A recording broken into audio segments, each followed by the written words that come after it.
ऐसा दावा करते हैं कि आप घर जैसा खाना ही खिलाते हैं। क्या आपका ऐसा लगता है कि भारत सरकार की तरफ से फ्रेंचाइज इंडस्ट्री को प्रॉपर सपोर्ट मिल रहा है?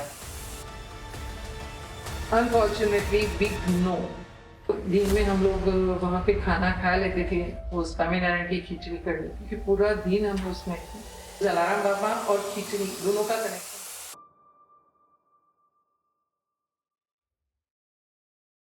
नमस्कार, मेरा नाम Sameer Desai. I am director and co-founder of the franchise insider.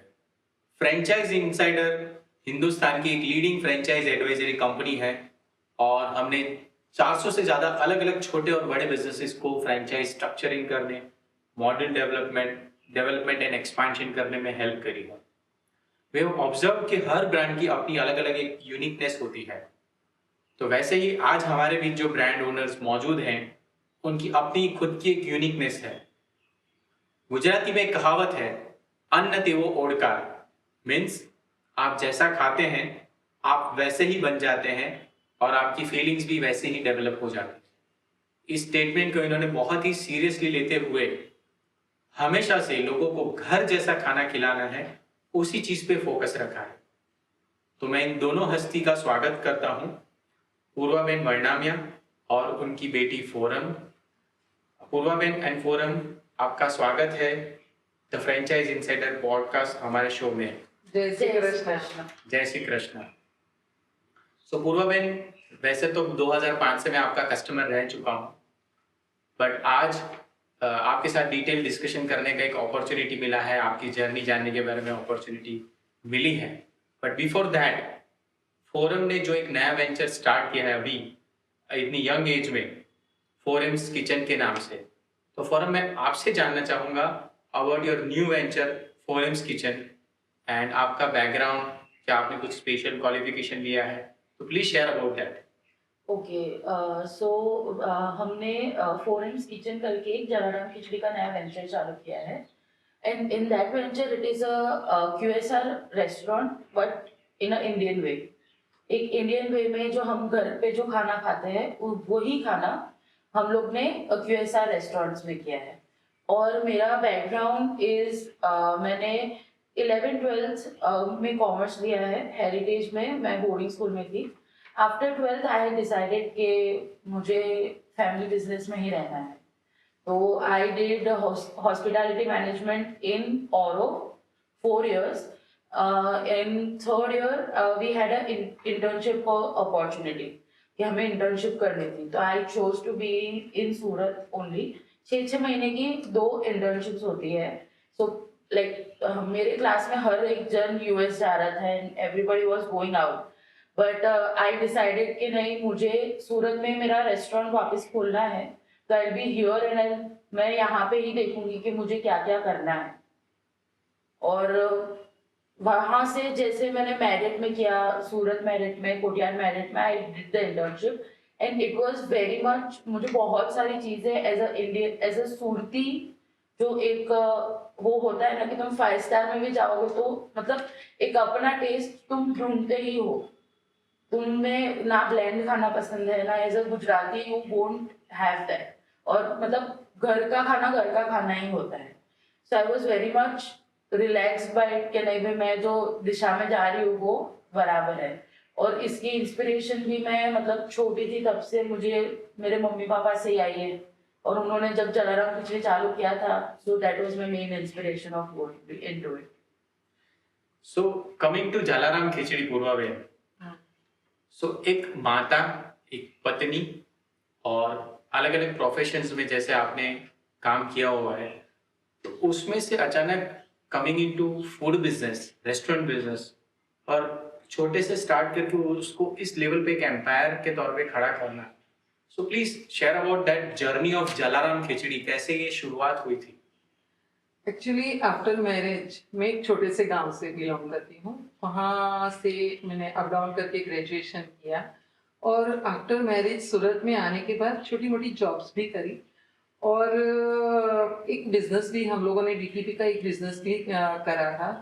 तो ये जर्नी बच्चे होने के पहले की है कि मैंने छोटी मोटी जॉब्स करी, फिर डीटीपी बिजनेस किया, फिर एक बेटी हुई, तभी वो बिजनेस तो चालू ही था, लेकिन फिर फोरम का जन्म हुआ।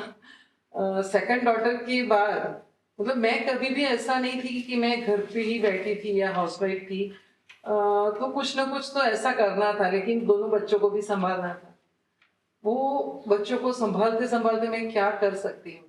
तो पहले से थोड़ा पैशन था, अच्छा खाना बना लेती थी। और मैं बारडोली रीजन से बिलोंग करती हूँ, तो वहाँ खिचड़ी फेमस है, आप सबको पता है। तो मुझे खिचड़ी बनाना बहुत अच्छे से, मतलब मैं घर पे जब गेस्ट आते थे, कोई भी आते थे, तब मैं फूड कोई भी बनाती थी ना, तो सब बहुत अप्रिसिएट करते थे। तो मैंने सोचा कि क्यों ना इसको ही एक प्रोफेशन बनाया जाए। लेकिन शुरुआत बहुत छोटी से ही करनी पड़ी, क्योंकि बच्चों को संभालते संभालते घर के बाहर एक छोटी सी लोरी से मैंने खिचड़ी बेचना स्टार्ट करा। तो वो मेरा फर्स्ट स्टेप था कि खिचड़ी कड़ी मेरा पहली डिश थी। फिर जैसे जैसे जो कस्टमर हमारे यहाँ आते थे, क्योंकि घर के बाहर तो बहुत छोटी सी जगह में, उसमें तो लोकेशन भी वो स्पेसिफिक नहीं था कि ये लोकेशन पे चालू करने से बिजनेस बढ़े, ऐसा कुछ नहीं था। मुझे घर की कन्वीनियंस बच्चों की कन्वीनियंस ही देखनी थी, और साथ साथ में बिजनेस भी करना है। तो लोरी से स्टार्ट करा। जो लोग आते थे, कस्टमर कम थे शुरुआत में, लेकिन जो आते थे ना, वो बोल के जाते थे आपका फूड इतना अच्छा है, आप कभी बंद मत करना, कभी बंद मत करना। तो एक वो जोन भी आया था कि इतना कम बिजनेस हो रहा है तो बंद कर देना चाहिए। लेकिन फिर मेरे हस्बैंड का सपोर्ट हमेशा मुझे रहा है। फिर उसने बोला कि पूर्वा एक बार लोकेशन चेंज करते हैं। फिर जो अभी रिसेंट लोकेशन है, वहाँ पे हम लोगों ने लोरी लेके वहाँ पे स्टार्ट करा, एक छोटी सी दुकान में, 300 स्क्वायर फीट की दुकान में लोरी लगाई। और फिर उसमें थोड़े एक्सटेंडेड मेन्यू, जैसे कि घर का, जैसे जो मैं बना सकती हूँ, मुझे अच्छे से आता है, जो मैं अपने बच्चों को खिला सकती हूँ, ऐसा ही फूड। क्योंकि मैंने कोई ऐसा प्रोफेशनली कोर्स नहीं किया था शेफ का। जो मैं घर पे बना रही हूँ, मैं थेपला बना रही हूँ, मैं बैंगन भरता, रोटला बना रही हूँ, वो सारी चीजें धीरे धीरे मैंने इंट्रोड्यूस कर। तो जो प्राइम मार्केट की रेस्टोरेंट है, तो वहां से जो किक स्टार्ट मुझे मिला, तो फिर वो जर्नी और आज के दिन मतलब ग्रोथ ही मिला है। और सूरत की जनता ने हम लोगों को बहुत ही सपोर्ट करा है। ऑलवेज जो फीडबैक, पॉजिटिव फीडबैक जो आते थे, उनको हम लोगों ने लिया, और उसके हिसाब से हमारा मेन्यू बिल्ड हुआ, और आज हम ये पोजीशन पे। तो जैसे आपने बताया 2002 से आपने जो स्टार्ट करा था लोरी की शुरुआत है, धीरे धीरे आपने फिजिकल रेस्टोरेंट भी स्टार्ट किया। आपके अभी मल्टीपल रेस्टोरेंट्स हैं, कितने अभी आपके रेस्टोरेंट्स हैं? 15 से ज्यादा रेस्टोरेंट है, और उसमें 2 हमारे खुद के हैं और बाकी की फ्रेंचाइजी। सो व्हाई जलाराम खिचड़ी, ये नाम रखने के पीछे क्या रीजन है, क्या स्टोरी? जैसे मैंने आपको पहले बताया कि खिचड़ी ही मेरी फर्स्ट डिश थी। और हमारे गुजरात में राजकोट के बाजू में वीरपुर में जलाराम बापा का मंदिर है, और वो सेम बारडोली में मेरे होम टाउन में भी वो मंदिर है। तो बहुत बचपन से भी यूज टू गो है कि, और एक श्रद्धा भी थी। और खिचड़ी एज ए प्रसादम वीरपुर में बांटी जाती है। तो जलाराम बापा और खिचड़ी दोनों का कनेक्शन बहुत ही बढ़िया था, जो मतलब पहले ही टाइम पे दिल को छू गया कि खिचड़ी बेचनी है तो वाई नॉट जलाराम खिचड़ी।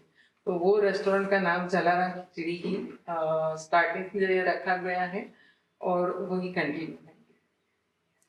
तो क्या आपके यहाँ पर सिर्फ और सिर्फ खिचड़ी ही मिलती है? अरे नहीं नहीं सर जी, खिचड़ी तो मेरी फर्स्ट इंट्रोडक्टरी डिश थी कि पहले ही खिचड़ी कड़ी बना के हम लोगों ने स्टार्ट करा था। लेकिन बाद में जैसे खिचड़ी कड़ी के साथ कॉम्प्लीमेंट होता है रवैया, थेपला, बाजरे का रोटला, तो वो पूरा पहले गुजराती काठियावाड़ी मेनू स्टार्ट करा। कस्टमर्स, बहुत सारे कस्टमर ऐसे हैं कि वो डेली खाना खाते हैं, तो डेली वो बोल रहे हैं कि भाई अभी तो इतनी डिश हो गई है, अब और क्या है। तो फिर वो भी घर से टुडे स्पेशल करके 2-3 डिशेस चालू करी, जैसे ढोकड़ी है, सुरती तपेलू है। तो मेनू एक्सटेंड होते ही गए। एक छोटी बच्ची ने हमारे यहाँ मिनी फ्राई स्टार्ट करी। 21 साल के बाद उसने वो बर्थडे भी जलाराम खिचड़ी में भी मनाई थी। वो एक स्टोरी है क्योंकि जलाराम खिचड़ी की एक जो प्लस पॉइंट क्या है कि वो कंटिन्यूस सालों तक लोग खाते हैं ना, फिर भी उनको हेल्थ इश्यूज नहीं होते क्योंकि वो घर पे जैसा खाना है। और बिल्ड करा मेनू हम लोगों ने पूरा गुजराती काठियावाड़ी मेनू बिल्ड करा, और साथ में हम लोगों ने नॉर्थ इंडियन मतलब पंजाबी फूड भी रखा। और रोटी में भी एक्सटेंड किया, रोटला रोटी पराठा वगैरह। ग्रेड भी हमारी बहुत अच्छी है, तो वो भी बहुत लोग अप्रिशिएट करते हैं। लोग जैसे जैसे हमें फीडबैक देते गए ना, वैसे वैसे हम लोगों ने मेनू को एक्सटेंड करा, और जलाराम खिचड़ी को एक लोगों के लिए बहुत ही अ, मतलब गो टू प्लेस बना दिया। तो मतलब अभी मेन्यू में अगर मैं देखूं तो खिचड़ी के अलावा ओवरऑल गुजराती फूड आपके यहाँ पर मिलता है, प्लस पंजाबी फूड। यस। तो और देसी फ्यूजन भी मैंने ट्राई किया था। जब हम लोगों ने 2014 में एक एलपी सवानी पे बहुत बड़ी रेस्टोरेंट बनाई थी, तब मैंने बहुत सारे देसी फ्यूजन ट्राई किए थे। जैसे गुजराती सिजलर। ओ वाह। तो सिजलर में कभी भी वो नहीं था, लेकिन हमेशा मतलब मेरा फोटे रही था कि कुछ ना कुछ नया बनाना है, कुछ ना कुछ नया देना है। तो गुजराती सिजलर के लिए तो बड़ौदा से भी एक हॉस्पिटल की मैनेजमेंट की स्कूल के शेफ आए थे टेस्ट करने के लिए कि ये क्या चीज़ है। तो गुजराती सिजलर भी बहुत ही अच्छा बनाया था। और वैसे फ्यूजन टेस्ट डेवलप करते हैं, लेकिन वो ध्यान रखते हैं कि वो हेल्थ मतलब मैदा यूज़ नहीं करना है। रोटी बनानी है तो मतलब रैप्स बनानी है, पिज्ज़ा बनाना है, भाकरी पिज्ज़ा। भाकरी पिज्जा। हाँ यस। अलग अलग रोल्स रैप्स जो है वो भी गेहूं की रोटी से ही बनाते हैं। तो वो है कि जो मैं अपने बच्चों को खिला सकती थी वही उनको कस्टमर को भी खिलाना है। उनको हेल्थ इससे नहीं होना चाहिए, घर जैसा खाना मिलना चाहिए। कप के खांडवा। कप के खांडवा, या सो मेनी थिंग्स जो मतलब R&D करी थी, बच्चों ने भी टेस्ट करा था, सबको अच्छा लगता है।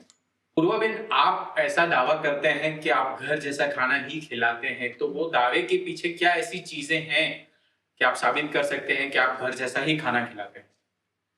समीर भाई, एक चीज होती है कि मदर्स जो घर में खाना बनाती है वो सबसे ज्यादा क्या करती है, केयर करती है। तो जलाराम खिचड़ी में जो केयर होती है ना, तो वो जो चीजें हम प्रोक्योर करते हैं जैसे कि रो मटेरियल इंग्रेडिएंट जो है, उसमें क्वालिटी में कॉम्प्रोमाइज नहीं करना है। क्योंकि घर में मम्मियाँ वही करती है कि जो बेस्ट है वो लेके आती है, उनमें से खाना बनाती है। तो यहाँ यही है। और मैंने एक चीज वही रखी है कि मैदा हमें नहीं खाना है। और देखिए आप मेनू में भी देखिए, फुल्का रोटी आप जो घर पे खाते हैं वैसे ही गर्मा गर्म फुल्का रोटी आपको जलाराम खिचड़ी में मिलेगी। और जो ओवर स्पाइस नहीं करना है, एक मॉडरेट लेवल का टेस्ट भी मेंटेन करना है। ज्यादा गरम मसाला जो घर नहीं में हम डालना। खाते हैं। हाँ, जो घर में खाते हैं ज्यादा गरम मसाला नहीं, कि ज्यादा एसिडिटी वगैरह नहीं होनी चाहिए। मतलब वो ही एक्सेंट जो सालों पहले 22 साल पहले जो हम लोगों ने स्टार्ट करा था घर में बना के जो बेचते थे, वो ही चीज आज भी हम लोगों ने कंटिन्यू करी है। जो भी हमारे साथ जो असिस्टेंट है, क्योंकि मेरे साथ मेरी 2 सिस्टर्स हैं, वो आज भी सेंट्रल किचन का खाना वो ही संभालते हैं मेरे साथ, वो दोनों। मतलब आज भी हमारा इन्वॉल्वमेंट 100% है, जो खाना बन के रेस्टोरेंट में जाता है और बेचते हैं। तो मैं इसीलिए क्लेम कर सकती हूँ कि मैं घर जैसा खाना परोसने की कोशिश करती और आपने एक बहुत बड़ी बात करी कि आप जीरो मैदा यूज कर रहे हैं, हूँ। यस। क्योंकि ये क्लेम करना अपने आप में बड़ी बात है, तो शायद ही रेस्टोरेंट कोई आज की तारीख में कर पा रहा है। इसीलिए तो चाइनीज इंट्रोड्यूस नहीं करा, सिर्फ पंजाबी को भी है हमारे। Correct. Coming to you forum, so forum, अगर बात करें जलाराम खिचड़ी, तो आपकी और जलाराम खिचड़ी जब आपका जन्म हुआ तभी जलाराम खिचड़ी की भी शुरुआत हुई थी। यस। तो आपके साथ मैं अगर बोलूँ तो गलत नहीं होगा कि विथ यू जलाराम खिचड़ी भी बड़ा हुआ और जलाराम खिचड़ी के साथ आप भी बड़े हुए हैं। Yes, agree. So, आपने पूरा जर्नी जीरो से देखा है, विटनेस किया है, उसको फील किया है। तो वो जर्नी और वो एक्सपीरियंस और वो फीलिंग के बारे में कुछ शेयर करिए। तो मेरा जन्म 2001 दिसंबर में हुआ था। मम्मी उन लोग ने लॉरी चालू की थी 2002 में। मेन यस, मई में। तो मैं जब छोटी थी तब मुझे इतना सब तो याद नहीं है, लेकिन मैं जब से छोटी थी ना, मैं ऐसे माहौल में ही बड़ी पली। खाना है खा लो। एकदम मस्त खाना बनता था। हम लोग, मेरा जो पुराना घर था ना, जब मैं बहुत छोटी थी तब हॉल बहुत बड़ा था। तो उस टाइम तो मतलब हम मम्मी लोग टिफिन सर्विसेज भी करते थे, फिर लॉरी पे खाना जाता था। तो उसके ना बहुत बड़े बड़े पतीले पे, मतलब बड़े बड़े गैस और बड़े बड़े पतीले पे खाना बनता था। और इतनी मस्त खुशबू आती थी ना, मैं बोलूँ आपको, इतना मस्त मजा आता था। और है ना, फिर हम लोग मम्मी वो लोग है ना, वो बड़े बड़े पतीले लेके जाते थे वो लोग, और आधे घंटे में वापस भी आ जाते थे, क्योंकि आधे घंटे में बिक जाता था वो। तो I was very much impressed and very much mesmerised by the fact कि कोई मतलब इतना अच्छे से प्यार से खाना बना रहा है, तो पीपल आर ईटिंग इट। सो उसी माइंडसेट से मैं बड़ी हुई। और बहुत बीच में मैं बहुत डिस्ट्रैक्ट भी हो गई थी कि मुझे डॉक्टर बनना है, वो करना है, ये करना है। बट ये चीज ऐसी थी कि जो it was in my heart and in my mind that I wanted to do this. क्योंकि एक तो इन लोग की जो स्ट्रगल है, सर्वाइव जिस तरीके से उन्होंने किया है, वो उन्होंने जो जो लाइफ मुझे और मेरी बहन को दी है, जो अपॉर्चुनिटीज हमको दी है, so I thought that I would be very very ungrateful और अ वेरी स्टूपिड चाइल्ड अगर मैं इतना, मतलब जो जलाराम खिचड़ी का नाम इतना अच्छा बना है, उसको आगे लेगेसी में आगे लेके कैसे जाऊं। I took that legacy in a good, like इस जनरेशन के लुक में मैं थोड़ा आगे लेके गई हूँ, और थोड़ा सिंप्लीफाई किया है मैंने उस प्रोसेस को। और कोई मतलब ऐसा कुछ गणित तो मैंने डाला नहीं है, लेकिन मुझे ये था कि मुझे कोई भी तरीके से इन लोग की लेगेसी मेरे को आगे लेके जानी। समीर भाई, बहुत छोटी छोटी बातें हैं, शायद इसको तो याद भी नहीं होगी। जब बच्चे छोटे थे और आपको पता है कि घर से ही मैं बना के खाना लेके जाती थी, तो उसमें क्या था, इसको इसके साथ बहुत ज्यादा एक्सीडेंट भी हो गए थे, क्योंकि आलू बैंगन के साथ ही खेल के वो बड़ी हुई है। राइट। तो कभी कभी वो चूल्हे के पास आ जाती थी। एक बार तो क्या है कि चूल्हे की आग के बीच में से मुझे उसको उठा देना पड़ा। तो मतलब हमेशा साथ साथ में रहा करती थी। तो वो भी एक मतलब वही स्मेल के साथ वो पली बड़ी हुई है, तो वो पूरा और इंडल हो गया है। मैं जब छोटी थी ना, तब हमारा, जब हमने घर शिफ्ट किया, हम लोग जब ये वाले घर में आए, तो हमने ना, हमारा जो घर था ना, उसके पीछे ही हमारा किचन था। तब हमारी सिर्फ 2 ही रेस्टोरेंट्स थी। तो वहां पे मैं ना दोपहर को जब मैं स्कूल से आती थी ना, तो पीछे ना रजवाड़ी खिचड़ी बनती होती थी। फिर वहां पे रामू भाई बैठ के कटिंग कर रहे होते, यहाँ पे टबू माँ से ऐसे हिला। तो है ना, मैं हमेशा जाके मैं ना ट्राई करती थी, मैं कुछ तो करूँ। तो उन लोग के रजवाड़ी खिचड़ी जब बनती होती है, तो उसको ना ऐसे बहुत बड़ा पतीला होता है, तो ऐसे करके उसको इतना जोर से करना होता, तो मेरे से होता नहीं था। तो हमारे ना रामू भाई करके, जो मतलब बहुत छोटे थे ना, तभी हमारे से जलाराम खिचड़ी में, तो है ना, पीछे से ऐसे पुश देते थे, तो मैं ऐसे ऐसे करके, ऐसे ऐसे करके इतने बड़े पतीले में आई यूज टू मेक दैट खिचड़ी। लेकिन मुझे इतना सब कुछ, मतलब ऐसे बिट्स एंड पीसेस मुझे याद है कि ये सब चीजें होती थी। लेकिन my childhood was very much surrounded by food, which you can see. But it was very good childhood. Right. So that has inspired you, मतलब Yes, आपके a lot. शायद डीएनए में वो चीज आ चुका है। हाँ, फूड, तो फूड के अलावा और कुछ सोच ही नहीं सकते हैं। हाँ, राइट। सो पूर्वा बेन, 22 साल की आपकी जर्नी के दौरान ऐसे बहुत सारे इंसिडेंट, इवेंट्स भी हुई होगी विच वर वेरी चैलेंजिंग, तो उसके बारे में कुछ शेयर करिए कि क्या हुआ था, ऐसी चीजें, चैलेंजेस क्या आए थे आपकी जर्नी में।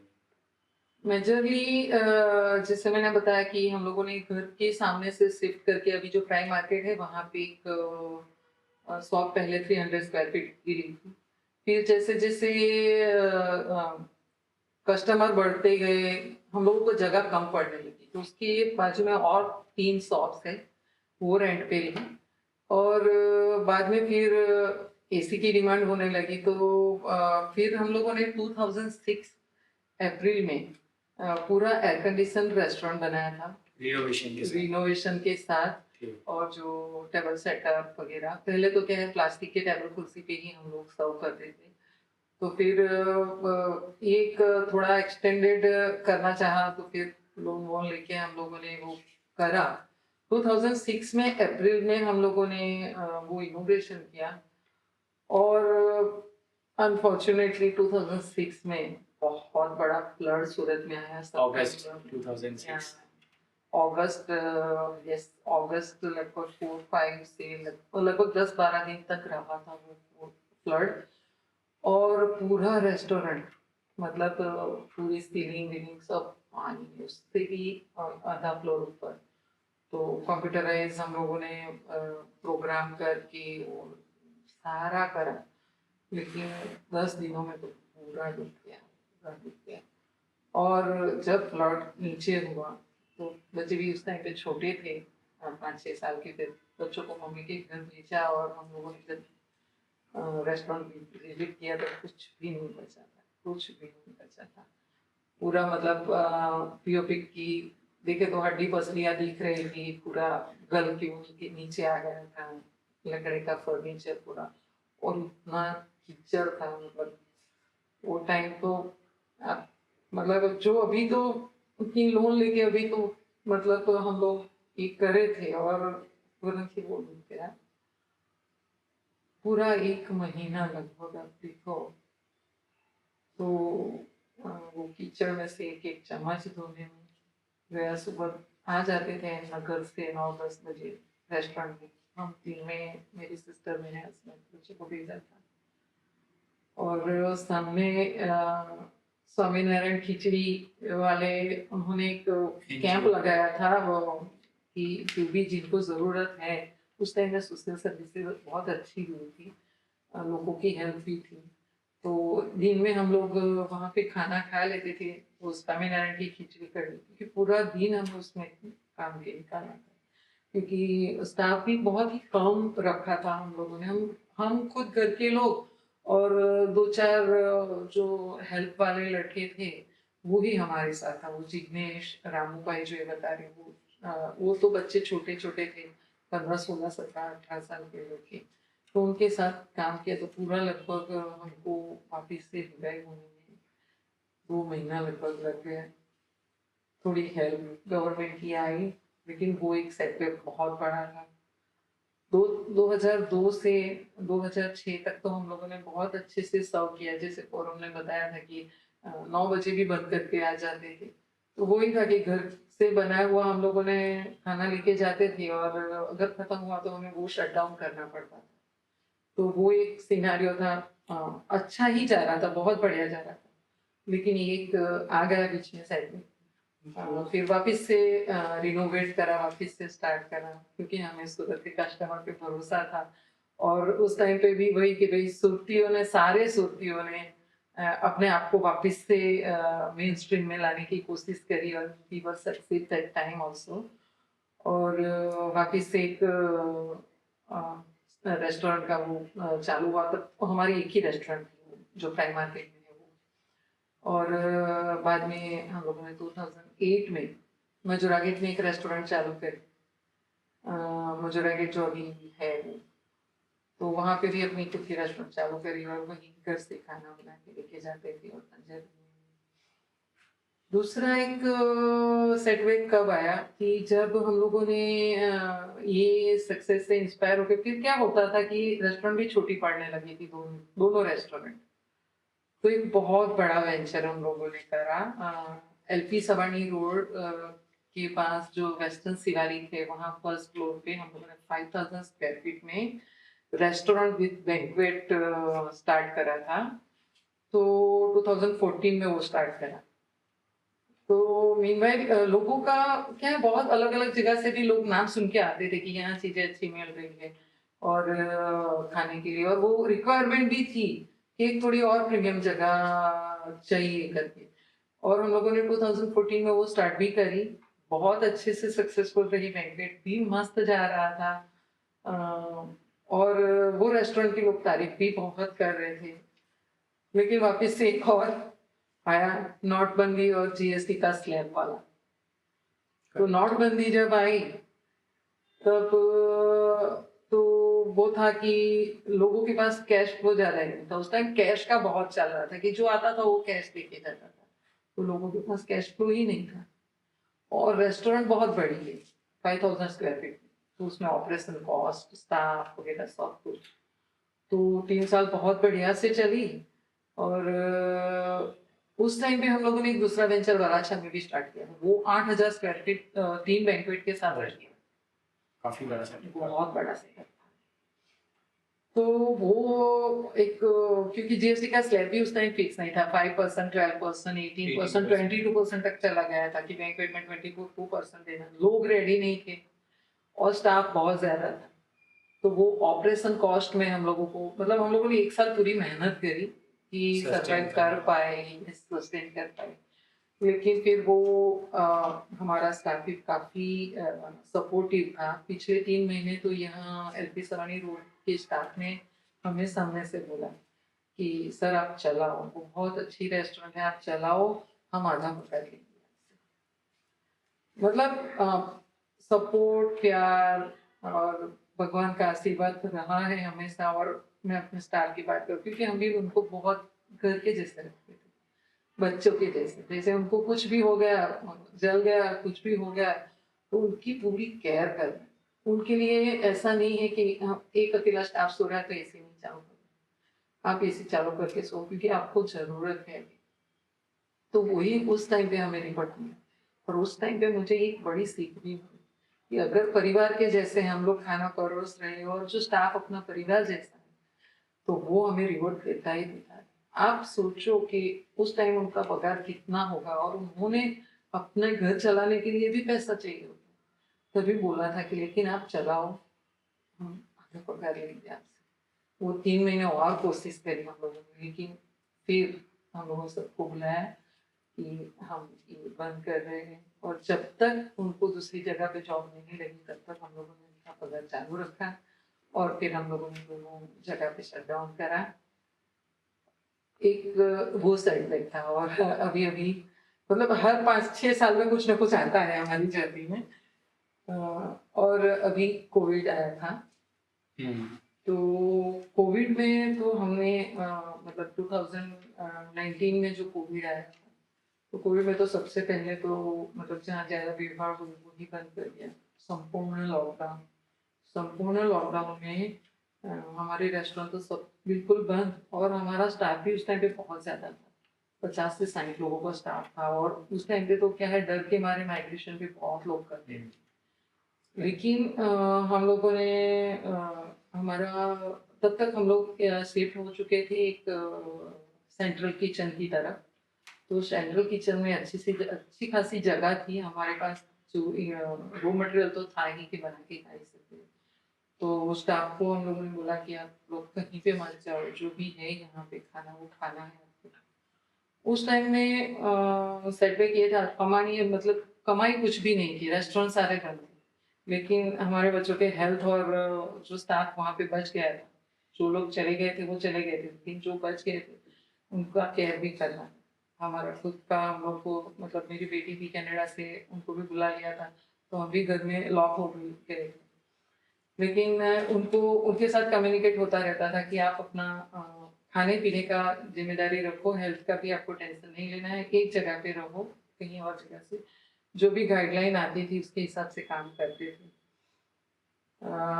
जो भी काम आया था वो पूरा मतलब हम लोगों ने इसमें कर लिया, क्योंकि सस्टेन होना ज़रूरी भी था। और उस टाइम पे तो क्या है कि 6 बजे बंद कर दो, 7 बजे बंद करो, कॉन्टेक्ट लेस डिलीवरी करो। बहुत मतलब रेस्टोरेंट लाइन में जो जो भी छूटछाट दी गई थी ना, उसमें सबसे ज़्यादा रेस्टोरेंट और ट्रैवल इंडस्ट्री को सबसे ज़्यादा दिक्कतें आई थी कि वो ही जल्दी लोग एक्सेप्ट नहीं कर रहे थे। चाहे आप कितना भी हाइजीन की प्रैक्टिस करो, कुछ भी करो, लेकिन लोगों को आने में हेजिटेशन होता था। तो फर्स्ट फेज था वो तो बहुत मुश्किल रहा। वो बहुत बड़ा सेटबैक, क्योंकि आपका अगर रेस्टोरेंट या आपका बिजनेस ओपन है तो आप कुछ भी कर सकते हैं, लेकिन इनकम ही बंद है तो आप कहाँ जाओगे। लेकिन गॉड ग्रेस हम लोगों ने उसमें से बाहर आए। अ, कमाई तो बाद में भी होती रहेगी, लेकिन जो उस टाइम जो हमें बचना था, हमें अपने स्टाफ को संभालना था, वो सब कुछ करा।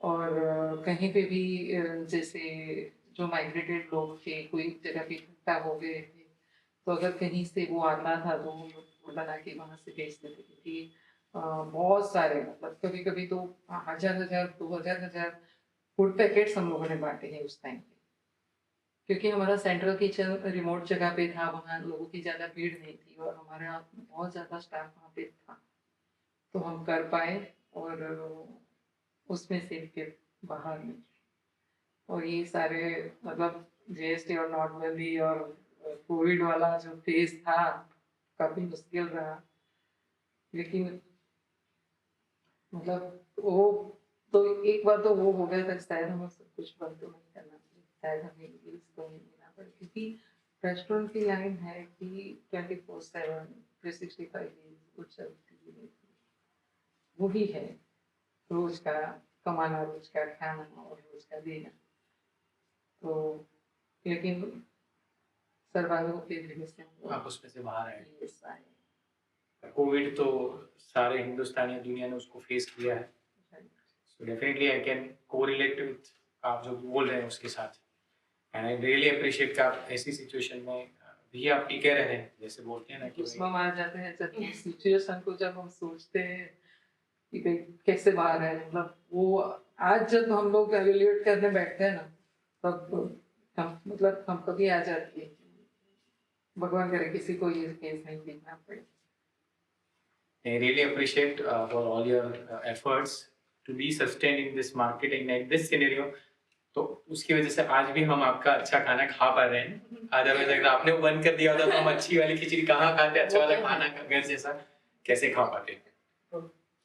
सो कोई ऐसा specific incident, milestone, achievements which you admire, you feel proud of, which you would like to share? सबसे पहला तो ये जो क्यूजीन जो है, खिचड़ी कड़ी रोटला शाक वाला क्यूजीन, सिटी में कोई नहीं चलाता, सब हाईवेज में जो ढाबे वगैरह है वो चलाते हैं। तो आई फील प्राउड कि ये स्टार्ट मैंने करा सूरत में, और बाद में तो आपको पता है कि बहुत सारी ऐसी जो हाईवे पे चलती वाली काठियावाड़ी रेस्टोरेंट है वो सिटीज में अब चलने लगी है, लेकिन उस टाइम पे लोग हंस रहे थे कि ऐसा खाना कौन बेच पाए। जब मैंने जो शिफ्ट किया था ना, तब मैंने एक छोटा सा मेनू लगाया था 1 महीने के लिए कि हम लोग यहाँ ये लेके आ रहे हैं। तब 3 रुपये का रोटला था, 7 रुपीज की बैंगन की सब्जी थी। तो लोग सोच रहे थे कि ये कौन बेच रहा है, मतलब आजू बाजू जो वड़ा पाव वाले थे ये थे। लेकिन जब उन्होंने मेरी जर्नी देखी, ये स्टार्ट करने से ही मतलब इतना अच्छा रिस्पॉन्स आया, वो एक मेरे लिए प्राउड की बात है। और जब हम लोगों ने एलपी सवानी रोड पे जो बड़ी रेस्टोरेंट करी थी, वहाँ जैसे मैंने बताया कि गुजराती सिजलर और देसी फ्यूजन खाने के लिए बड़ौदा से वो हॉस्पिटैलिटी मैनेजमेंट वाले शेफ्स यहाँ पे आते थे कि वो चीज़ क्या है। तो वो एक अच्छी चीज़ है। कलर्स टीवी, जो गुजराती कलर्स टीवी वालों ने भी हम लोगों को कवर किया था उस टाइम पे, कि सूरत की रिनाउंड ब्रांड को कवर कर रहे थे उस टाइम पे, चला खिचड़ी को कवर करा था। दूसरे जो अचीवमेंट्स है वो पर्सनल भी है और प्रोफेशनली भी है, कि जलाराम खिचड़ी की ब्रांड की वजह से आज पूर्वा वर्णामिया है, और पूर्वा वर्णामिया को कुछ लोकल और सिटी लेवल के, डिस्ट्रिक्ट लेवल में बहुत सारे अवार्ड्स मिले हैं फीमेल एंटरप्रेन्योर के हिसाब से। तो जर्नी बहुत ही फैंटास्टिक रही। और जलाराम खिचड़ी जो एक ब्रांड बनी, जो लोगों ने बनाया हमें, हम तो नहीं बोल रहे कि हमने बनाया, लोगों ने ही हमें बनाया है और उन्होंने ही हमेशा अप्रिसिएट किया है। तो ये छोटे छोटे माइलस्टोन और अचीवमेंट है। और हम लोग फ्रेंचाइजी ऑल ओवर गुजरात में कर पाए, वो भी लोगों का ही प्यार है कि फ्रेंचाइजी से हम लोगों ने बड़ौदा में लोगों ने फ्रेंचाइजी भी करी थी। तो एक मतलब एक बहुत ही छोटी लोरी से हम लोगों ने स्टार्ट किया था, और यहाँ पे हम लोगों ने। मैं एक बात ऐड करना चाहूंगी।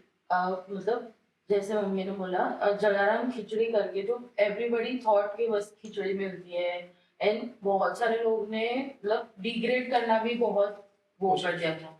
मैं जब स्कूल में थी ना, तब मुझे याद है, तो मैं ना बहुत ऐसे मस्त बोलती थी, ये जलाराम खिचड़ी मेरे पापा की है, ऐसा करके मैं बहुत ऐसे करके बोलती थी, क्योंकि उस टाइम तो बहुत अच्छा वो हो गया था, तो मैं बहुत बोलती थी।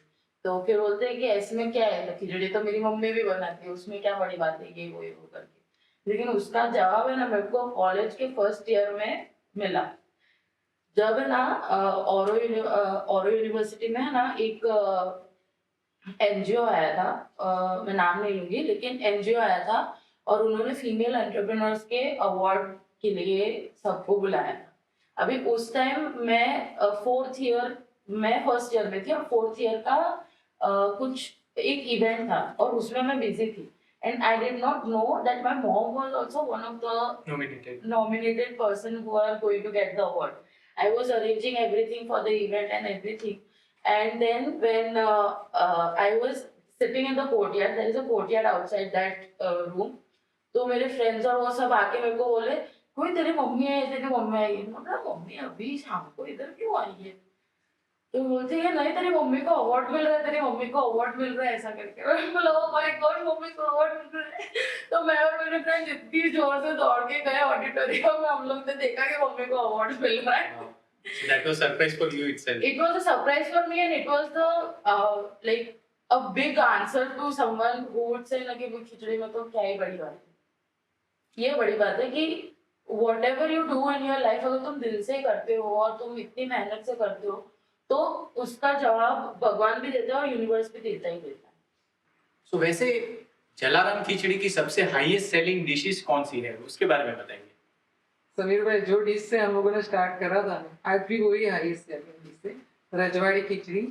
और मैं टॉप 5 हाईएस्ट सेलिंग की बात करूँ तो रजवाड़ी खिचड़ी, पंजाबी थाली, पालक खिचड़ी, दाल खिचड़ी और फुल्का रोटी हाईएस्ट सेलिंग में बात पूछो तो टॉप 5 में ही है, आज भी हुई। मतलब रोटी इज द हाईएस्ट, इतने मस्त रोटी ऐसे। बट जहाँ तक मैं देखा है, मतलब 2005 से मैंने देखा है कि वही गुजराती फीमेल आज भी, मतलब उस टाइम पे भी आपकी जो थी वो रोटी बनाती थी, हाँ। और शायद अभी भी सेम वो हाँ, ट्रेडिशन हाँ, कंटिन्यू है। वही कंसेप्ट है, वही वही क्योंकि वो दोनों हाथों में फर्क है। जो घर में जो मम्मियाँ जो रोटी बनाती है और आप बाहर शेफ के हाथ की रोटी खाओ तो उसमें फर्क पड़ेगा ही पड़ेगा।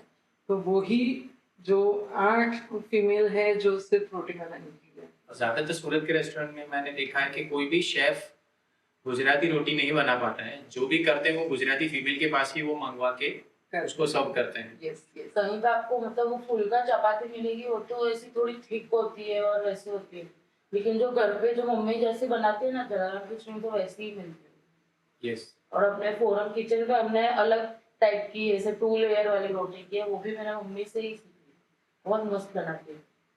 और मैं पर्सनली बात करूँ तो रजवाड़ी खिचड़ी तो मैं रेगुलर खाता हूँ, और सबसे बेस्ट आई लाइक इज पालक खिचड़ी। जब भी कुछ ऑर्डर करना नहीं समझ आ रहा है तो I order palak khichdi, it's amazing, I love it. तो नेक्स्ट जनरेशन को अगर हमें अट्रैक्ट करना है तो हमें वो पालक खिचड़ी जैसी चीजें बनानी ही पड़ेगी, और वो हम लोग बिल्कुल बिल्कुल। लेकिन वो भी उसमें भी वही ध्यान रखना है कि हेल्थ को फर्स्ट प्रायोरिटी देके, तो वो जो प्योर पालक का पनीर और एक यही है कि जो घर में जो हम लोग जैसे शुद्ध देसी घी यूज करते हैं, तो यहाँ पे मिलावट नहीं करनी, शुद्ध देसी घी यूज करना, ये थोड़ा हम लोगों ने आज भी रखा। Now coming to your franchisee development, जैसे आपने सालों से फ्रेंचाइजी देना स्टार्ट करा है, सो ये जर्नी कैसे और कब स्टार्ट हुई, और उसने आपके बिजनेस ग्रोथ में कैसे इम्पैक्ट किया, कैसे वैल्यू ऐड की? एक्चुअली सूरत की ही ब्रांड है जलाराम खिचड़ी, लेकिन हम लोगों को बहुत बार बाहर से लोग आते हैं खाते हैं, तो मतलब जैसे कहते हैं ना ऑर्गेनिक वे से हमारे पास इंक्वायरी आती थी। तो पहले तो वही सोचा था कि यार जो मैं बना रही हूँ मैं किसी को कैसे बता दूंगी कि भाई ये, तो पहले तो माइंडसेट ही नहीं बना, पहले 5-6 साल कि किसी को चलाने के लिए देना चाहिए। लेकिन बाद में जैसे धीरे धीरे जर्नी आगे बढ़ती गई तो वैसे हम लोगों ने फिर इसकी एक रेसिपी बिल्ड करी कि जो मतलब मैं पहले ऐसे ही रैंडमली बनाती थी, उसका एक पूरा मेजरमेंट करा, और जो ऑर्गेनिकली जो हमारे पास फ्रेंचाइजी की इंक्वायरी आती थी, फिर वो मतलब वो वाली जो नोटबंदी वाला जो हुआ ना, तो वो बंद करने के बाद हम लोगों ने फिर फ्रेंचाइजी देना शुरू किया, क्योंकि 100% इन्वेस्टमेंट 100% ऑपरेशन कॉस्ट और रॉ मटेरियल कॉस्ट सब कुछ 100% डालना, फिर बाद में वापस से बंद कर देने वाला सिचुएशन काफ़ी टफ होता है किसी ब्रांड के लिए। तो वो एक फ्रेंचाइजी फिर हम लोगों ने देना स्टार्ट करा, तो सूरत में ही पहली फ्रेंचाइजी हम लोगों ने दी। और वहाँ हम लोग क्या करते थे कि ट्रेनिंग दे देते थे कि भाई जो स्पेसिफिक जो हमारी यूएसपी है ना, घर का खाना और ये खिचड़ी पूरन पोली, वो ही स्पेसिफिक जो हमारी यूएसपी है ना, तो जब हम लोग ब्रांड को आगे बढ़ाते हैं ना, तो वो यूएसपी हमारी कमजोरी बन जाती है कि सेम चीज हमें अगर देनी है तो फिर उसके लिए सिस्टम डेवलप करनी पड़ती है। तो वो सिस्टम हम लोगों ने डेवलप करी, ट्रेनिंग स्टार्ट करा, और जो मसाला है, क्योंकि सूरत में तो मैं अपने सेंट्रल किचन से कैटर कर सकती हूँ कि सबको जो स्पेसिफिक हमारी बेड़मी का पूरन है, खिचड़ी कढ़ी यहाँ से बना के मैं दे सकती हूँ। लेकिन अगर वहाँ से अगर आउट ऑफ द सूरत अगर करना है, तो इसके लिए हम लोगों ने मसाला डेवलप किया और पूरा स्टाफ डेवलप किया, एसओपी रेसिपी डेवलप करी। फिर हम लोगों ने अहमदाबाद, बड़ौदा वगैरह रीजन्स में फ्रेंचाइजी देना स्टार्ट करेक्ट। तो आपके हिसाब से फ्रेंचाइजी सिस्टम का क्या बेनिफिट्स हैं, क्या फायदे हैं और क्या क्या चैलेंजेस हैं, दोनों के पर्सपेक्टिव से मैं जानना चाहूंगा। एक तो फ्रेंचाइजर मतलब आपके पर्सपेक्टिव से, और फ्रेंचाइजी ओनर जो आपसे फ्रेंचाइजी ले रहे हैं उनके पर्सपेक्टिव से प्लीज शेयर करें। फ्रेंचाइजी जैसे मैंने बताया कि सामने से इंक्वायरी आती है कि ये एक सक्सेसफुल चल रहा है, बहुत लोगों को पसंद है, उनके फीडबैक भी बहुत अच्छे हैं, तो हम भी चालू कर देते हैं। तो वो लोग एक इन्वेस्टमेंट कर देते हैं और स्टार्ट करते हैं। लेकिन जो फोकसफुली कि भाई ये यूएसपी क्या है जलाराम खिचड़ी की, कि घर जैसा खाना देना, तो वो यूएसपी को अगर वो पकड़ के रखते हैं तो डेफिनेटली सक्सेस हो जाएगी ही जाएगी।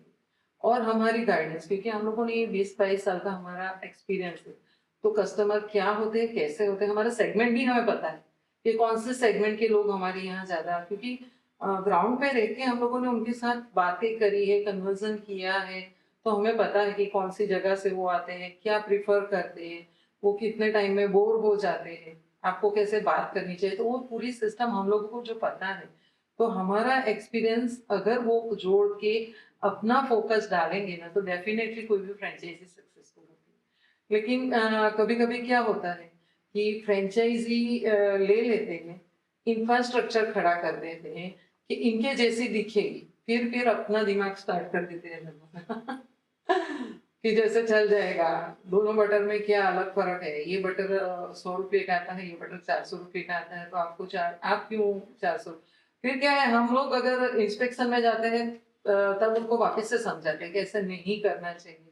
तो जो लोग हमारी बात मानते हैं और आगे बढ़ते हैं तो डेफिनेटली सक्सेस करते हैं। लेकिन अगर इन्होंने, क्योंकि कस्टमर स्मार्ट है, उनको पता है कि आज खाया तो 5 दिन के बाद अगर वो सेम टेस्ट आपको नहीं मिलेगा, या हेल्थ में कुछ उनको आगे पीछे लगेगा कि खाना खाने के बाद दूसरे दिन उनको अच्छा नहीं लग रहा है, ये फूड हैवी हो रहा है या तबीयत खराब हो रही है, तो वो आपको वापस से आपके पास नहीं आए। तो जो कस्टमर भगवान है, उनको हमेशा अच्छा ही कैटर करना चाहिए। अगर वो नहीं समझते तो वो फ्रेंचाइजी फेल हो जाती है। और हम समझते हैं कि वो कभी जानबूझ के नहीं करते, शायद उनको पता है कि पहले दिन से एकदम से बिजनेस स्टार्ट हो जाएगा। अगर उनकी एक्सपेक्टेशन ये है और वो स्टार्ट नहीं होता है, तो वो सबसे पहला कट क्या करते हैं, इंग्रेडिएंट पे कट करते हैं, जो स्टाफ है उसकी सैलरी पे कटिंग करते हैं। तो वो सब इम्पैक्ट होके फिर चला जाता है कस्टमर की फाइनल सर्विस, क्योंकि आप वहाँ पे कटिंग करोगे कुछ भी, तो आपका जो फाइनल प्रोडक्ट है वो इतना अच्छा नहीं आएगा। तो वो उनकी समझने में वो हो जाती है कि भाई मेरा ऑपरेशन कॉस्ट मुझे कम करना है, ये करना है। तो इसी हिसाब से क्या है, कभी कभी जो फ्रेंचाइजी लेते हैं ना, तो उनको भी खर्च भारी पड़ता है कि एक बार लगा दिया सेटअप का कॉस्ट 70-80 लाख, बाद में फिर वो मार्केटिंग का ₹1,00,000 भी खर्च नहीं करते। और क्योंकि अगर ये ब्रांड यहाँ से उठ के बड़ौदा में आई है, बड़ौदा के लोग पहचानते, लेकिन उनको बताना तो पड़ेगा ना कि हम यहाँ पे आके बैठे हैं। तो वो एक समझने में दिक्कत हो जाती है। लेकिन अगर फ्रेंचाइजर और फ्रेंचाइजी का ट्यूनिंग सही है तो वो सक्सेस जाएगी। तो इसको अगर सिंपल वर्ड में मैं सम अप करूं, तो जिसको भी बिजनेस स्टार्ट करना है, जीरो से नहीं करना है, उनके लिए सही है कि वो फ्रेंचाइजी के थ्रू जुड़ जाए।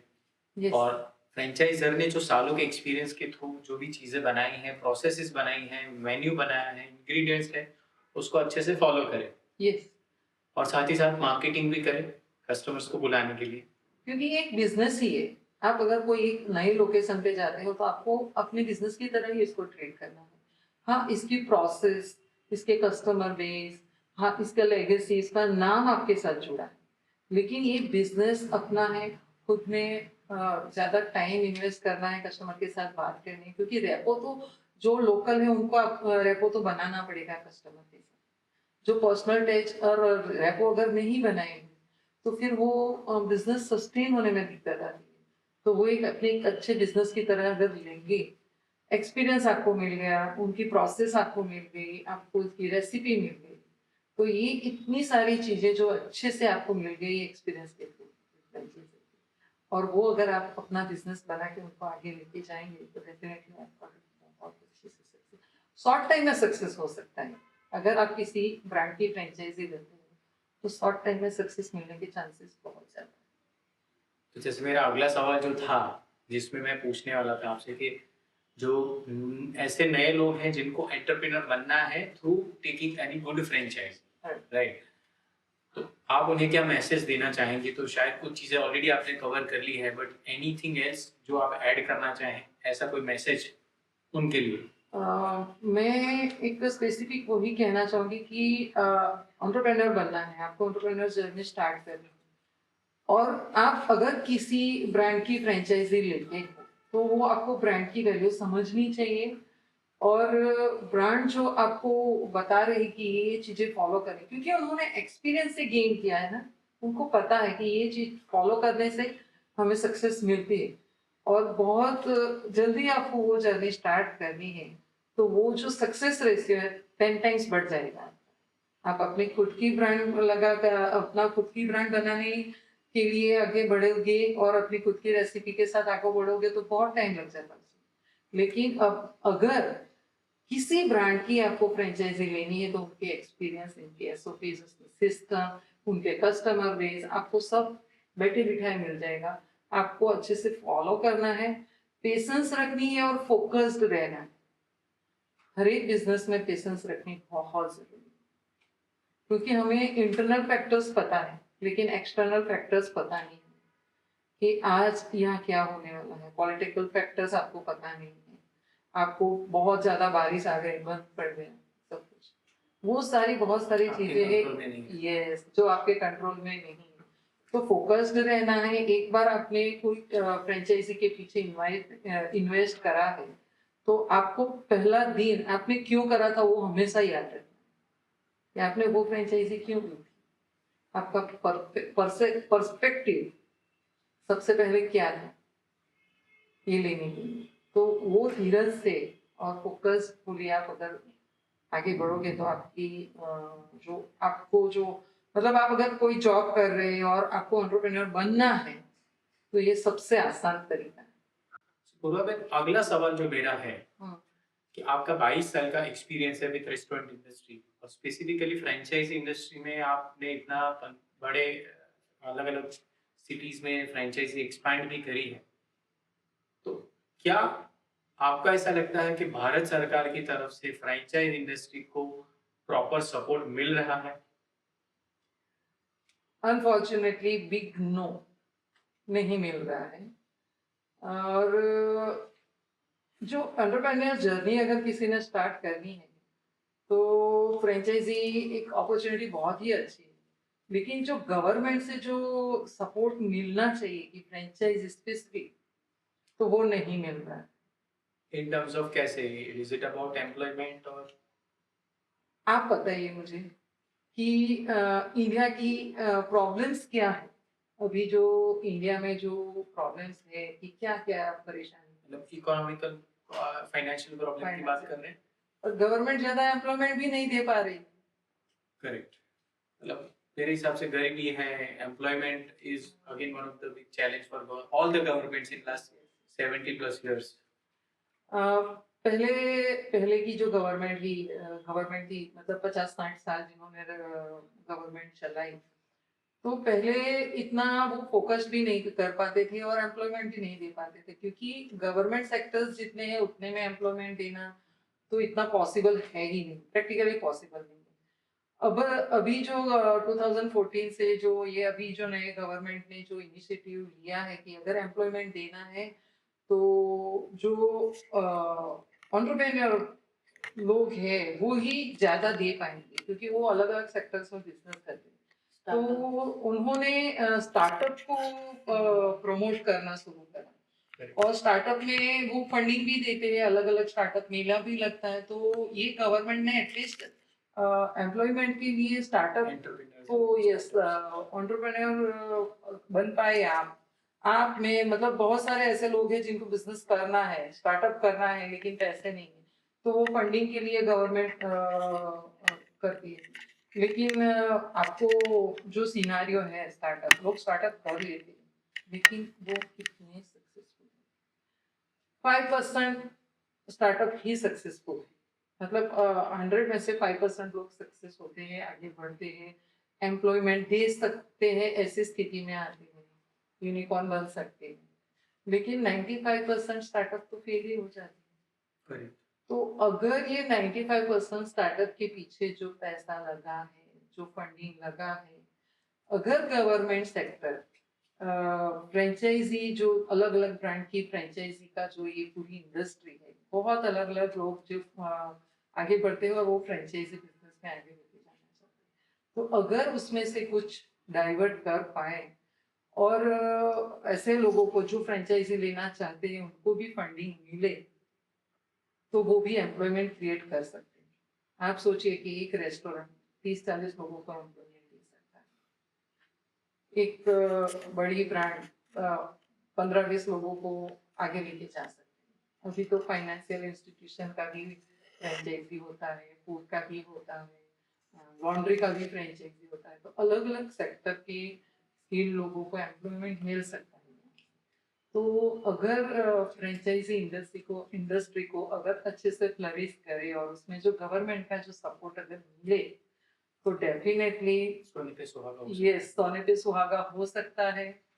और मेन तो हमारी रेस्टोरेंट इंडस्ट्री में क्या होता है कि जो काम करते हैं वो आदिवासी एरियाज के, बहुत सारे गांव में से लोग आते हैं और काम करते हैं, तो उनको भी अच्छा एम्प्लॉयमेंट मिल सके। अगर गवर्नमेंट के साथ मिल के वहाँ पे कुछ कोर्स अगर हम लोग इंट्रोड्यूस कर सके, तो शॉर्ट टाइम 2-3 महीने के कोर्स में वो लोग रेस्टोरेंट इंडस्ट्री में, होटल इंडस्ट्री में, क्योंकि अभी होटल में भी वो काम कर सकते हैं, होटल रेस्टोरेंट जो हॉस्पिटैलिटी इंडस्ट्रीज है, हॉस्पिटल्स की भी अभी फ्रेंचाइजीज हो रही है। तो ऐसे छोटे छोटे कोर्स इंट्रोड्यूस करें कि जो बेसिक आता है, बाद में तो एक्सपीरियंस से ये लोग सीख ही जाएंगे। तो जो जो लोग ज्यादा नहीं पढ़े हैं उनका भी एम्प्लॉयमेंट वो गवर्नमेंट कवर कर सकती है। तो ये अच्छा खासा हेल्प हो सकता है अगर गवर्नमेंट इसके बारे में सोचे। तो आपके आने वाले समय के फ्यूचर गोल्स और एस्पिरेशंस क्या हैं? फ्यूचर गोल के बारे में अगर मैं बताऊं कि फोरम के साथ जो हम लोगों ने नया वेंचर स्टार्ट करा है, फॉरेंस किचन को ही आगे लेके जाना है और बड़ा बिजनेस बनाना, डेफिनेटली बड़ा बिजनेस बनाना है अब इसको। और मेरा जो विजन है 2025 तक 20+ फ्रेंचाइजीज हम आउटलेट ओपन करेंगे फॉरेंस किचन का, और वर्ल्ड वाइड भी हम उसको लेके जाना चाहेंगे, क्योंकि मेरी जो बड़ी बेटी है वो कनाडा में पढ़ रही है, तो उसका अभी ऑलरेडी वर्क परमिट आ चुका है। तो जब उसका पीआर आ जाएगा तब हम कनाडा ही स्टार्ट करेंगे। तो ऑरेंज किचन की जो ब्रांड है उसको हम वर्ल्ड वाइड लेके जाना चाहते हैं। विजन बहुत ही बड़ा है, बहुत लोगों को एम्प्लॉयमेंट देना चाहते हैं। और खाने की जो समस्या है, आपको पता होगा कि आगे अभी जो छोटी छोटी बच्चियां हैं वो भी अभी आगे जाके बिजनेस में जाएगी या अपने करियर पे ज्यादा फोकस्ड करेंगी, तो उनके लिए घर में खाना बनाना इतना आसान नहीं होगा। तो पूरी दुनिया में घर में बना हुआ खाना अगर किसी को चाहिए तो फॉरेंस किचन अवेलेबल रहेगा।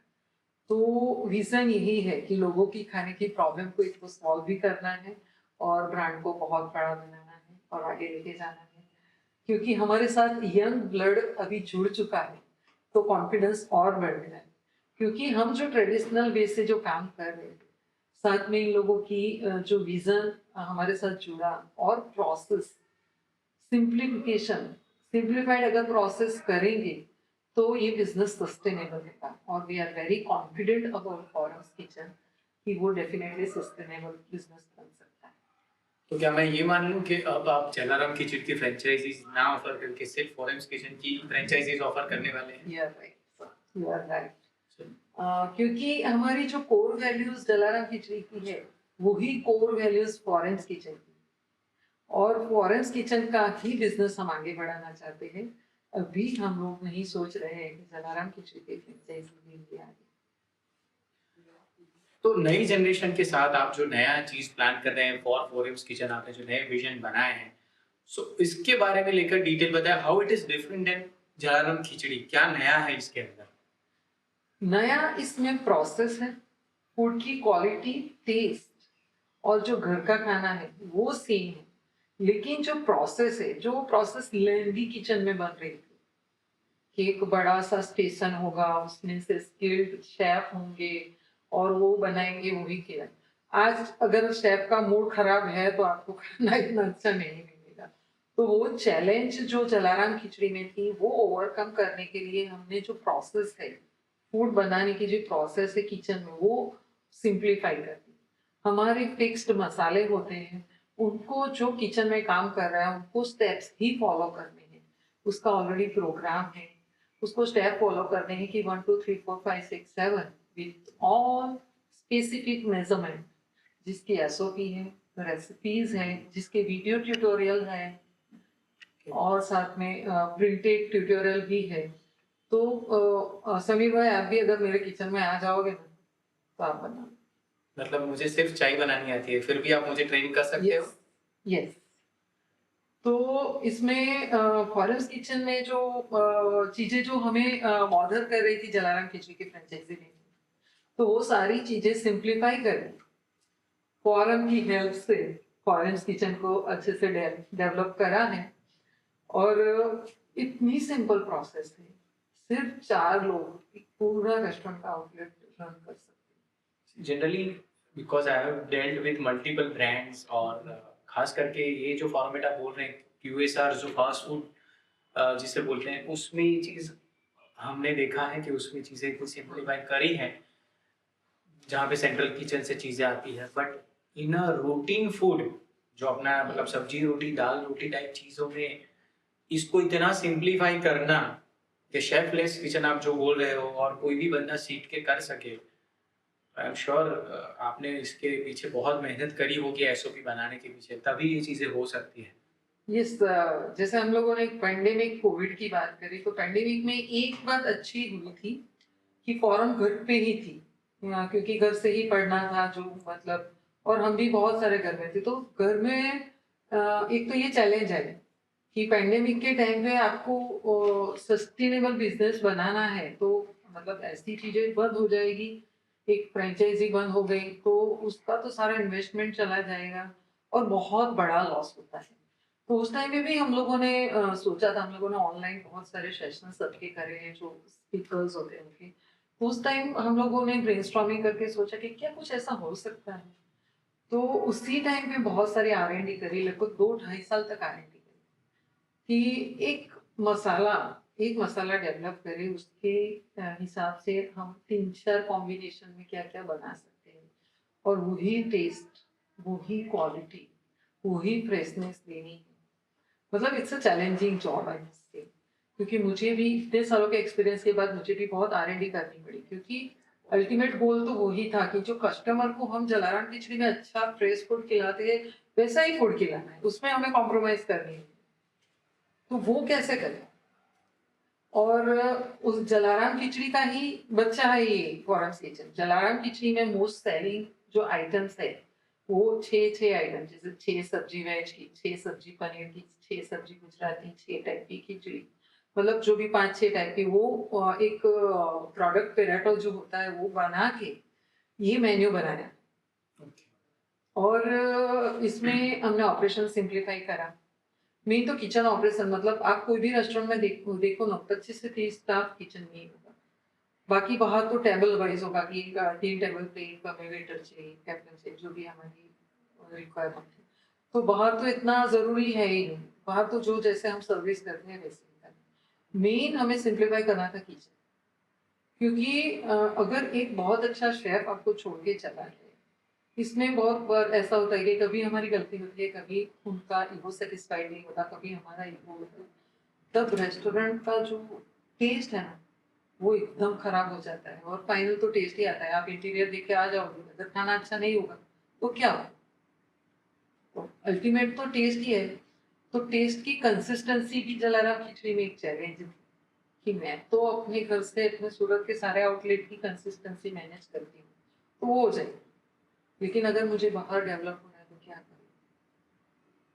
तो उसके लिए हम लोगों ने पूरा किचन का ऑपरेशन सिंप्लीफाई करा। और ब्यूटी ये है कि हमें बड़ी बड़ी गैस की भट्टी नहीं चाहिए। छोटा सा एक इंडक्शन कुकटॉप ले लिया, उसमें आपका 4 मिनट में खाना, एक डिश आपकी 4 मिनट में रेडी हो जाएगी। यही R&D करते करते हम लोग ने QSR का मतलब भी चेंज कर दिया। QSR is quick service restaurant, तो हम लोग ने कर दिया क्विक स्वादिष्ट रेस्टोरेंट। और आपने जैसे बताया था कि फास्ट फूड में तो ऐसा है, लेकिन आई कैन से कि मील सर्विस रेस्टोरेंट में हम पहले ने जिन्होंने जिन्होंने ये ये रेसिपी सिंप्लीफाई, क्योंकि ये आसान नहीं है। गुजराती की 5 डिश आप देख लो, पांचों अलग होगी, पांचों का स्वाद टेस्ट अलग होगा। एंड शायद यही रीजन है कि आपका कॉन्फिडेंस अभी बहुत ज्यादा है कि ना सिर्फ गुजरात, पूरे हिंदुस्तान और इवन अब्रॉड में आप इसको एक्सपांड करने का विजन और गोल लेके बैठे हैं, क्योंकि आपने काफी R&D लंबी R&D और तैयारी करके फोरेम्स किचन को डेवलप किया है पिछले 3-4 साल की R&D और रिसर्च के बाद। Yes, so I wish you all the best for that.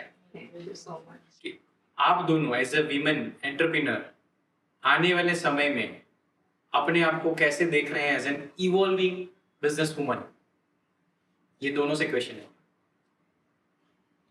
Yes sir, as an evolving business woman मेरे खुद की भी एक ड्रीम है। अपने बच्चों को भी साथ लेके चल रहे हैं, उनको उनके भी ड्रीम है। मुझे इंडिया की बहुत ही एक बोलते हैं ना रिनाउंड फीमेल एंटरप्रेन्योर बनना है, जो इम्पैक्ट ला सके मेरे जैसे, जो एकदम रूट से आगे बढ़ने वाले फीमेल्स के लिए, कि वो एक एग्जाम्पल सेट हो कि कहाँ से कहाँ हम पहुँच सकते हैं। अपने आप को इंडिया की रेनाउंड बिजनेस वुमन बनाना चाहती हूँ। मेरे विजन बोर्ड में भी वो लिखा है, मेरा एक फोटो मैंने खुद ही ड्रॉ करके रखा है कि ये एक काम मैं कर सकूं। बिजनेस बड़ा बनाना है, बाकी और आगे नए जनरेशन जो हमारी मेरी दोनों बेटियां हैं, फॉरम और चार्मी जो अब्रोड में है, वो नया जनरेशन जो है, सिर्फ बेटे नहीं होते, बेटियां भी होती है, वो भी लेगेसी को कैरी करके आगे जा सके। मेरा ये मानना है कि अगर वो एक अच्छी सक्सेसफुल बिजनेस वुमन बन जाएंगी तो मेरी कहानी जीवन की सफल है। How about you, Farhan? About me, मैंने ना बहुत एक वीक पहले ना मैंने एक कोट पढ़ा था, रील आई वाज स्क्रोलिंग, और मैंने एक रील पढ़ी थी कि if you want to buy something without looking at the price tag you have to work without looking at the time. With this, ये जो एक कोट है, it is very awakening for me, क्योंकि अगर मुझे ऐसे बनना है as a evolving person and as a evolving entrepreneur, मुझे ऐसे मतलब एक इंसान ऐसा बनना है जो मैं ये चीज कर सकूं कि मैं प्राइस टैग देखे बिना I can buy things And also, my main reason of getting into this business and working as hard as I can is that I want to, जो मम्मी पापा की जो लेगेसी है, what they have worked, जो इतना struggle उन लोग ने किया है for building this foundation called Jalaram Khichdi, तो आई जस्ट मैं बस इतनी सक्सेसफुल हो जाऊं कि भाई मैं उन लोग का नाम ऐसे कि नहीं भाई जलाराम खिचड़ी की बेटी पूर्वा वरनाम्या और धर्मेश वरनाम्या की बेटी ने पूरम वरनाम्या ने ऐसा नाम कमाया और उसकी जो उनकी जो स्ट्रगल है उसका रिवॉर्ड उनको दिया है, यू नो, कि इतना मतलब सक्सेसफुल होना है कि उन लोग का जो सेक्रीफाइस है वो it turns into a reward, और उनकी जो लेगेसी है वो आगे लेके जानी है। सो मैं आशा रखता हूँ कि आपने ही जैसी और फीमेल्स भी आपके अंदर क्रिएट कर पाए और अच्छे entrepreneurs, female entrepreneur, successful female entrepreneurs को भी आप बढ़ावा दे सके इस जर्नी के दौरान। ऑफ कोर्स आप फ्रेंचाइजी एक्सपांड करने वाले हैं फॉरेम्स किचन को, ना सिर्फ गुजरात में but across India, across world आप सक्सेसफुली उसको एक्सपांड करें और उसमें मेल फीमेल सब लोग इसमें जुड़े और सहभागी बने और सक्सेसफुल एंटरप्रेन्योर्स बने, और साथ ही साथ वो सब सक्सेसफुल एंटरप्रेन्योर्स मिल के हजारों और लाखों की संख्या में एम्प्लॉयमेंट हमारे भारत देशवासियों के लिए जनरेट करे। इसी शुभकामना के साथ आज का शो हम समाप्त करते हैं और आशा रखते हैं कि बहुत ही जल्द कुछ समय बाद आपकी मल्टीपल फ्रेंचाइजीज फॉरेम्स किचन की हो जाने के बाद हम सेकंड राउंड वापस एक सेशन रखेंगे in another show. Yes. Thank you so very much, Thank Samir bhai. you. Thank you. Thank you so much, wish you all the best. Thank you.